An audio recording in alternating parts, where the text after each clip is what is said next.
Hi, and welcome to my session, The Engagement Ring, How to Put a Ring on Your Students' Attention and Keep It. My name is Schulte, and I will be leading you in some strategies today that can excite your classroom and get kids excited about their learning. A few housekeeping things first. Here is the bit.ly where you can have access to this presentation. And if you click on this link right here and access this QR code, it will take you to a Google folder that has templates of every single thing that we're using today. So don't forget to check those out. My name is Schulte, and I am the 2023 Burroughs Wellcome Fund Northeast Region Teacher of the Year. I am a mom of two amazing boys, Noah, who is 6, and Henry, who is 3. I grew up in Beaufort County. I'm a product of Beaufort County schools, and I grew up in Bath, North Carolina. If you know anything about your North Carolina history, I am in the oldest town of North Carolina. And if you've heard of Blackbeard, that's where I'm from and where I live. But I've also spent time as an educator, both in Raleigh and as a high school biology teacher in Wake Forest. I have a master's degree in science education from NC State, and I was also a double major in biology and science education. I have been teaching for 11 years. I was teaching 7th and 8th grade social studies for 2 years. But I'm going back to the high school classroom to return to my absolute love, which is biology and science. And here's me with all of my former teachers when I was named Northeast Regional Teacher of the Year. This is our 2022 State Teacher of the Year, Leah Carper, and shout out to Pitt County Schools' own Clinton Todd, who is the 2022 Northeast Region Teacher of the Year. Okay, a little about the venue, aka my classroom, because I think it's very important that you understand a little bit of what my classroom looks like, and so you can kind of see why I choose the strategies that I do. If you were to ask my peers what my classroom looked like, they would tell you that it's organized chaos. It can be a little overwhelming. It's constantly evolving. I'm a very dynamic educator. I'm always trying to incorporate some type of engaging strategies that get kids excited about what we're learning. So whether that's in the science or social studies classroom, I want my kids to be excited about what we're learning. So my students would describe my classroom as always busy. I always keep them busy, then they tend to stay out of trouble, especially if you teach middle school. It's a lot of fun. There's a lot of different things to do. My classroom is normally pretty loud. And one of my students said, that they feel like I take into account what they want to learn about and how they want to learn. So anytime that we can make our students feel like they're getting a more personalized learning that excites them, I think we're going to get a lot more buy-in from them as well. But that's a little bit about my classroom. Okay. If you were attending this session in person, I have dice set out on the table, and I would have asked you to roll the dice. And depending on what you roll, you would have answered one of the 6 questions below. And I would have also asked you to introduce yourself. So please don't hesitate to reach out. Even if you're watching this on an online platform, I want you to reach out and share where you are and what you found helpful. And if you have any suggestions for me as well, please don't hesitate to reach out to me. And this is also a really great strategy to incorporate into your classroom. You could do it as a warm up, you could do it as an exit ticket, um, and just having that dice and that manipulative, I think makes it more exciting, even if you're going to use the exact same questions that you were going to use before. All right, here's our order of events today. If you were here at our NC Bold session, you would see that I have things kind of set up sort of like we're coming to a wedding, right? It's the engagement ring. We're getting married here, and we're married to student engagement. And so we're going to go through a couple of strategies today. But here's our agenda. So what we're going to do, I've already introduced myself and I've had some words of welcome. The next thing up on tap, we'll have our Lego build and reflection. Then I'll explain Magic Gopher Gumball. We'll do some exchanging of vows where I go through a couple of other strategies like clothespin bumper cars and Uno, and a little bit about gamification in the classroom. We'll seal the kiss with some other strategies that work very well, and then I'll give you some time for some questions. All right. One of the ways that I like to get my kids excited about vocabulary, because both social studies and science classes are very, very vocabulary heavy. So one of the ways that I get them excited about working with the vocabulary is providing them with different ways that we can practice that vocabulary. And one of the things that I like to do is use Play-Doh or use Legos, and they have to build some type of 3D representation of whatever word we're working on. So here in these pictures, when I was in my social studies classroom, we did this with our types of government. So you might see students building something that represents democracy or monarchy or dictatorship. So depending on what they're building, it doesn't, and one of the things that I tell my students is, you can have some artistic license here. It doesn't have to be exactly like it, but I need you to be able to explain how what you've built represents that word. So I want to see that connection. And normally I pair this in the classroom with some shoulder partner work. So they would build on their own, and then they would pay or share, or they could share out in a group. You could also have them build as partners. That's always fun as well too. So just another way to get them excited when they're walking into the classroom.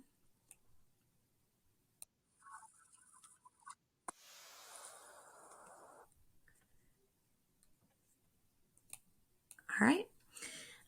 After I had you do this, one of the reflection templates that I like to use in my classroom is triangle, square, and circle. In the classroom, the template looks more like this.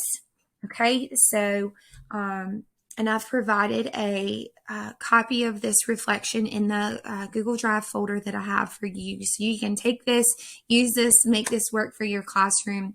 But with a triangle, so what are 3 ways that you could use Legos in your classroom? Square, what are you squared away with? What do you feel certain about? And circle, what is still circling around in your head? And what are you still trying to understand? So this is one of the reflections that I use in my classroom. Obviously, these questions, you can change them out to fit what you are learning about. In our bold presentation, I would have asked you to talk one of these shapes out with our partners. But again, feel free to share out some of your thoughts, some of your questions about maybe how you can include Legos or Play-Doh or any types of hands-on manipulatives into your classroom. All right. Next up on tap, we've got Magic Gopher Gumball. So this was a Edu Protocol strategy that I found, and I changed it up to be a little bit more exciting, I think, for my middle school students, and I wanted it to be a little bit more specific with the roles that students have. So how to play, I'm going to explain the roles first. So in class, I would have my students get into groups of 3 or 4, depending on how many students I have in my classroom. You can run this game with 3 or 4. You just may have to combine a couple of the roles. Now, once kids are in those groups of 3 or 4, you could also have them pick, or you could be more strategic about grouping. So sometimes I've done girls versus boys as teams. So just kind of mix it up, totally up to you and what works for your students. So with those roles, you're going to have one person who is the gopher. And the gopher is in charge of retrieving gumballs. Now, what the gumballs are, they are a little ball. You could also use Easter eggs, or the balls that you would get out of pinball machines, where you're able to put some type of piece of paper inside the egg or the gumball or the ball or whatever you're working with. I've seen people do this with envelopes too, but you've got the gopher who is in charge of going to the basket and picking out one of the gumballs and bringing it back to their group. Okay. Now, inside the gumballs, there is a clue. Okay. And the clue could say something like, this organelle is responsible for the cell's energy. Okay. All right. Well, so what the kids are trying to do is they're trying to figure out the answers to these clues. Now, I normally have about 25 clues that are within all of the gumballs. And so the first thing I'll ask the kids to do is number their paper from 1 to 25. Okay. Then I ask them to elect a gopher. All right. Remember, the gopher's job is to go and they'll get the gumball. All right. Then I'll ask them to elect one reader. And the reader's job is to open the gumball and read the prompt to the group. Okay. So they're in charge of opening the gumball, reading what's there, looking at the prompt, whether it's a question, an answer, or also a sabotage, and they read that to the group. Then they also need to choose a writer, and the writer is this person who is in charge of writing the answers on their team's paper for each question.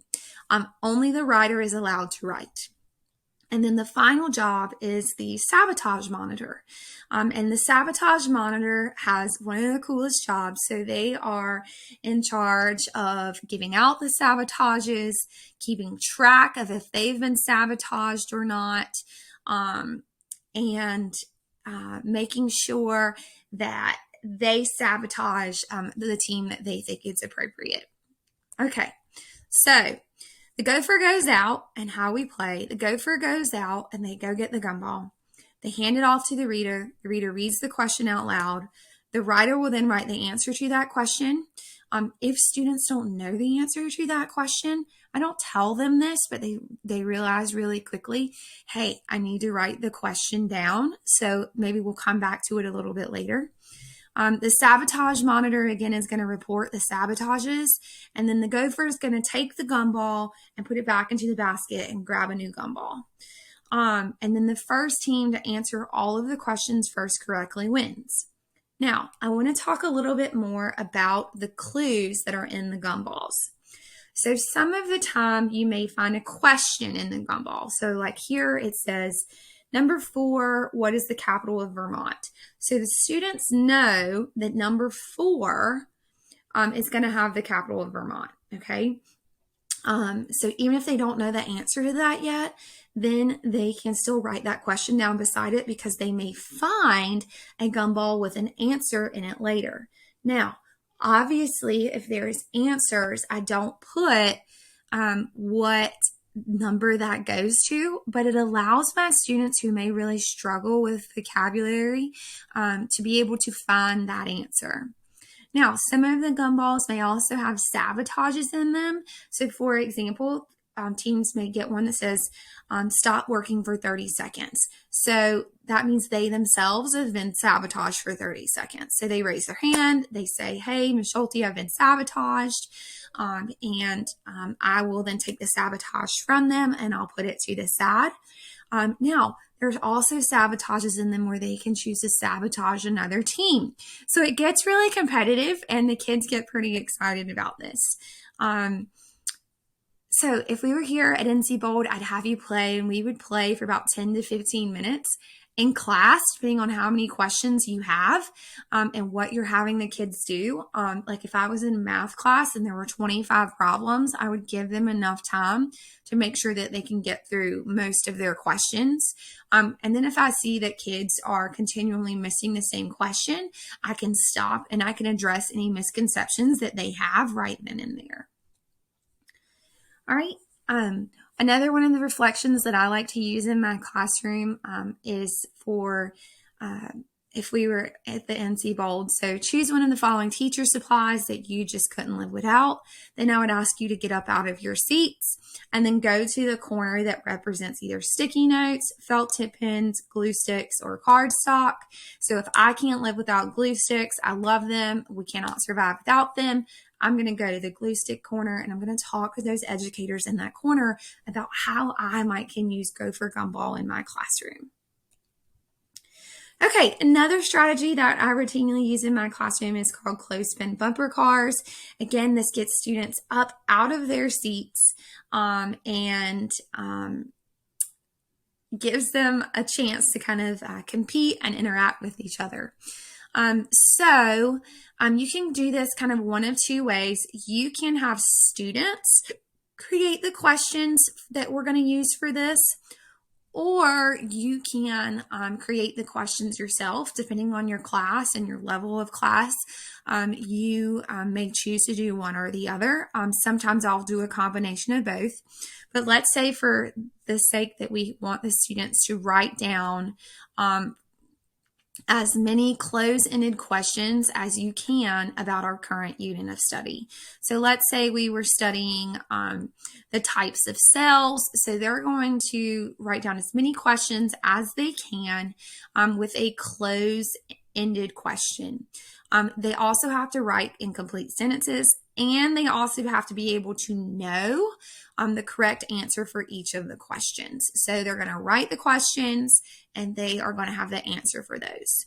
And then if I had them write the questions, then they would only be able to use those questions in that list, okay? But they can use as many of those questions as you like, and they can ask a certain question as many times as they want to, and you'll see kind of what that looks like in just a second.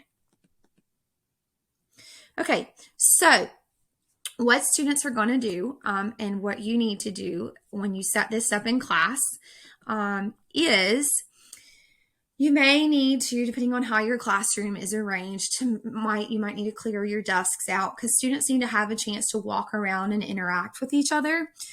You're going to give each student 3 clothespins to clip onto their sleeves. And then you're going to ask students to move into the pool so they're able to move around freely and ask those questions that they've created, or they can use the questions that I've created for them.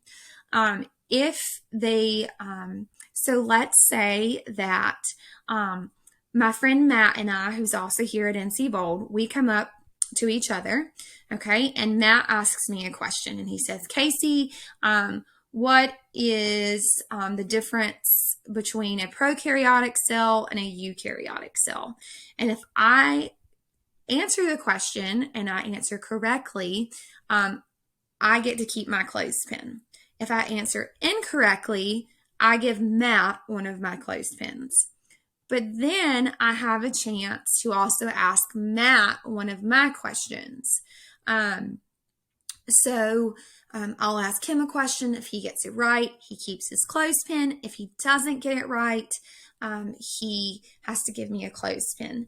Now, normally the first time I play this, I ask them to just ask each other one question and then go to a new partner. And then it'll start to kind of dwindle from there. But that gives a little bit more variability in the outcome of the game. But you could also say them to ask each other 2 questions or 3 questions or try to take each other's paper clips. But normally I just stick to one question and they ask that of each other and then they move on to the next person. So You can change this up a lot. So you can put a timer on the clock, and whoever has the last or has the most number of clothespins at the end, that's the one who wins. Or you can literally carry it out until only one person has all of the clothespins, which is it's just pretty funny. So it really just depends on the amount of time you have and what you're using this activity for. Again, this can be adapted to any classroom, whether you're teaching math, social studies, or science. Okay, I've also just a few more options. You can have players play in teams. If you do that, you'll have to give them a specific color of clothespins. So it might be green clothespins versus blue. The clothespins, you can find them on Amazon specifically. You could do paper clips, you could do sticky notes, you could use stickers, whatever you have. Obviously, if we made all the money that we're supposed to as educators, go out and buy your clothespins. Or, you might can get some people to donate some clothespins for you as well. But I've played this enough in my classroom that I just thought it was important to just go ahead and play the clothespins. And they normally hold up pretty well. I've also used both the big ones and the smaller ones on Amazon. I tend to like the big ones a little bit better. They hold up a little bit better, especially to middle school hands. But definitely flexibility is key. Make this your own and make this work for your students.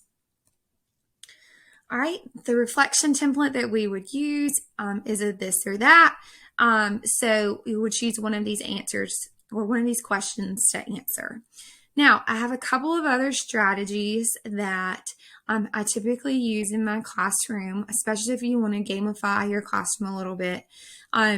So I do a lot of reviews with Uno as well as Battleship, and I've provided you with both of those templates in our Google folder. But I also have the Uno templates here right directly on this PowerPoint. Google Slides. And I've also linked, if you're looking specifically how to include more art into your classroom, I can't take credit for these two templates. But I do adapt them for my classroom. But if you don't follow, if you're especially a social studies teacher, I got those from these two templates, the masterpiece matchup and the artwork analysis, from an amazing educator out in California. Her name is Amanda Sandoval. She's linked at the bottom of these. But she provides wonderful opportunities and wonderful templates. She shares everything on Twitter if you're in the Twitterverse. So definitely check these out. Now, I think it's really important that in our classroom that we're always sharing diverse perspectives, and art is a great way to do that. So once a month, I would have my students do an artwork analysis that pertained to our unit or whatever we're talking about. And I would feature artists from different walks of life, from different countries, different nationalities. And so it's a great way to honor the diversity in your classroom and bring in some more diversity. If you're like me and our classroom doesn't look as diverse, it's a great way to expose students to art education as well. But here is your template for Uno review. So you can get a stack of Uno cards and play Uno. So you'll have the kids play in groups of 4, and each person in the group will have to create a handout with questions. And you don't want the other teammates to see the handout because, again, you want to be able to keep your answers safe. So you have students make their own questions, and again, they must have answers about our current unit of study. Again, I may also provide questions as well. At the top of each handout, there is a color noted. So each player has a different color and a different set of questions. So for example, if someone plays a red card, they'll have to answer the red question. So how we play, the person impacted who needs to lay down the new color has to answer a question from the player who has that handout for that color. So if we're playing in a group of 4 and the color is green and it's my turn and I lay down the card, I have to ask a question of the player that has a green handout with the green questions. Now, I normally provide the kids with extra questions because, they're going to need more than 5 questions to play the game because it's a big stack of Uno cards. So again, the person who has the green color handout, if we're playing green cards, they are the one who asks the green questions. If the person answering the question gets the question wrong, they have to pick up an extra card from the deck. If the player who needs to lay down the new color is the holder of the same color handout, they have to list a fact instead, okay? And if they can't do that, then they have to draw a card. So if I have the blue handout and we're playing blue, I have to say a fact about something that we learned and have kids keep their classmates honest and make sure that they are giving correct information. So again, just to kind of recap, every student gets a handout with a color. Okay, so either red, green, yellow, or blue, and they are responsible for asking those questions when that card is played. Now, if the students run out of questions, they can swap up the color handout cards, and then it keeps the game kind of going as well. All right, now what about those special cards? So how I play in my classroom, if the students draw a wild card, they have to see me for a wild review question. And again, that could be based on the current unit that we're doing, or it may be a question from an old unit or commonly missed question that I've seen throughout the unit. A draw 2 is an answer to questions asked by the players in the group. So they have to choose someone and answer the 2 questions. If they answer correctly, they don't have to draw the 2 cards. If you miss either question, they must draw the 2 extra cards. And then the same thing with the draw 4. If they answer correctly, they can give a card to one of the other players. If they answer all correctly, they can give away all 4. And obviously keep this flexible, make this work for you and your students. So this is the information for how you set that up in your classroom. Again, if you click on this little link here, it'll take you to the Uno template that's in our Google Drive folder. I do want to take a second and look at those other strategies that I have incorporated for you in our Google Drive folder. So let me navigate there. Okay, so when you click on the link, you'll see our folder that looks like this. So it has all of the templates and even a couple of the others that I didn't have time to incorporate into my NC World session, but I wanted you to have them because I just think they're amazing. There's one for our battleship review, as well as the artwork analysis and the masterpiece matchup. So with the masterpiece matchup, again, this was created by Amanda Sandoval, and you can obviously edit all of the pictures here, all of the things. But I think this is great for an ELA class or social studies class where you guys are reading a lot of those ancillary texts. And so students are distributed a piece of paper. When I did this in my class, my students got excerpts from the jungle, and they have to then illustrate that section of the reading that they get. Once they've illustrated it, it's dry, it's colored, it's good to go. Then they will tape their primary source in the hallway. And then your other students in class will try to match those pictures to the primary sources. So it's a great way to incorporate art into your classroom and get the kids excited about something that you're reading, especially when we were reading about the meatpacking plants in the jungle by Upton Sinclair.